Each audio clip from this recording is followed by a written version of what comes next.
Everything tastes better out of a Talking Heads Horborong.com mug. There's the punchline. This is an early morning. It's not really that early, it's 10:45, but this is an early morning vlog in honor of B. Walker. He likes the vlogs. In honor of DePointless. I just watched his vlog that he has been getting a lot of subscribers when he doesn't post videos, and he figured when he does post videos, people unsubscribe, so he was kind of cleaning out the subscriber box. So this is a little bit in honor of all those things. Two major things that I got to talk about today. The first one, obviously, episode 7 of the awesome Canadian action duo. But before we talk about that, gotta say something about episode 6 again. My last video on that was called Reviewing Sex. And just to update you, if you haven't checked it out, awesome. If you haven't checked it out and you don't know what's current on it, this video has 593 views on it. 545 comments. So, again, great job, Middlebrook. You knocked it out of the park with that. And I gotta tell you, my Canadian brother, this video, this particular episode, was the inspiration behind, partial inspiration behind the last episode of Sex Kittens that I recently finished scripting, and what is going to amount to the second season of Sex Kittens. You inspired it with your video, so that's creativity in motion right there.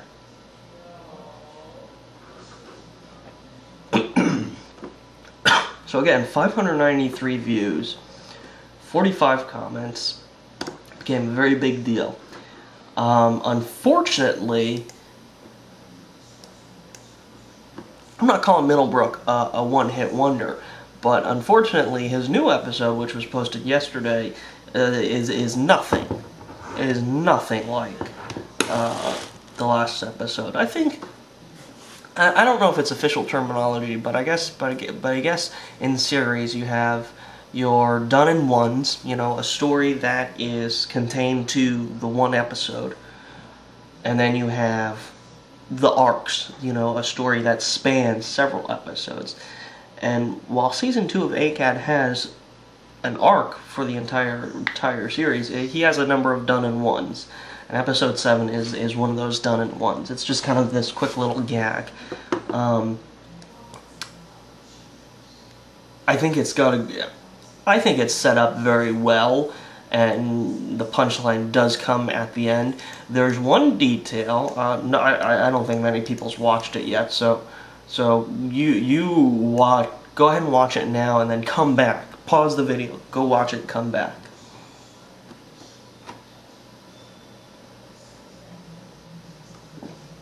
It's extra large, the way we like it. Did anybody notice? Since one of the things I do apparently when I'm reviewing his episodes is I try to find something that seems very subtle, or you know, did anybody notice? At about 30 seconds into the video, Chris, or it's a little bit earlier than that, but Chris comes out of the women's bathroom. I'm fairly certain. Let me play it again. It looks like he's coming out of the women's bathroom. Yeah, he is. When Jordan pops out and tries to scare him. I thought that was funny. What do you think is the subtext behind that? So that was early in the episode, and then the punchline where Jordan is actually admitting what he's doing, or explaining what he's doing, and then gets shoved in the fridge. I think that brought it all together, and it makes it a solid done-in-one episode. So I think it's a good episode. I mean, unfortunately, it's not at the climactic heights of the sex episode. But the problem is, when you have an episode that epic, you know, everything else is going to live in its shadow. So Middlebrook, it's not a bad episode. It's a great episode. It's just living in the shadow of the brilliance of the episode that was before it. Okay, moving right along, and wow, I actually had this sitting in my browser for so long as a reminder, and then now that I'm getting to it, it's not there anymore. I have to talk about FearsPAW. YouTube.com/FearsPAW. That's the channel. This is a channel by Billow, Angry Punk Bronx Kid, as he's known around these parts, and another fella by the name of Mike. And at Billow's request, I'm talking about it today. At first, actually, it looks like his traffic is picking up a little bit on the channel. You know, I gotta say one thing first, and that's about having separate channels. I've had this conversation with Middlebrook. I've had this conversation with Heather.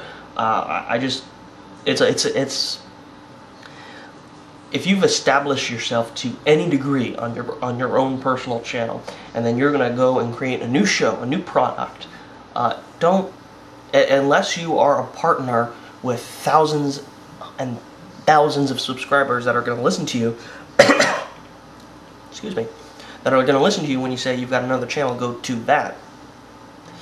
Don't be dividing up your content, because you're going to lose views that way, and you're going to lose subscribers that way. Keep everything on one channel. People are lazy. Make it easy for them to find what you have to offer.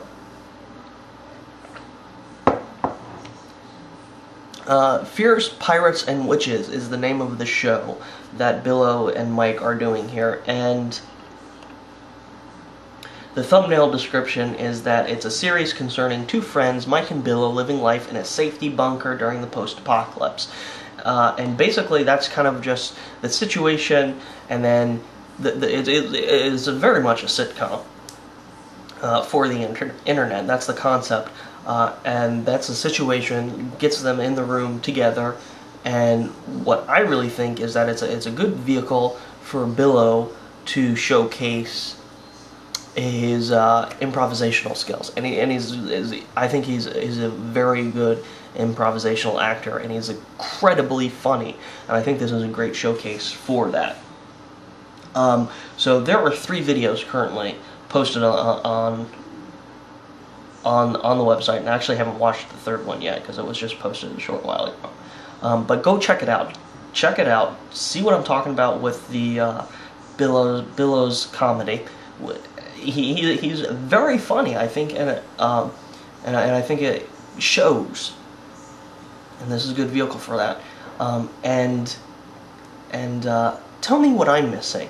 I know that technically, the technical aspect of the show, there's a lot of room for it to grow, but the concept is there, the potential is there, and obviously, you know, the big neon sign is Billow's comedic skills, and I think that makes it worth it right then and there. So check it out. If I'm missing something, let me know. And again, you know, the reason I talk about this, and the reason I talk about ACAD, Middlebrook show, I talk about Religiously Pizza on the TubeDorks channel, you know, this is what I'm interested in seeing. This is the kind of content that I want to support. So this is what I've been talking about, and what I'm gonna continue to talk about. That being said, I'm Krumbine, you're you. Stay tuned and stay creative, guys. And buy my mug.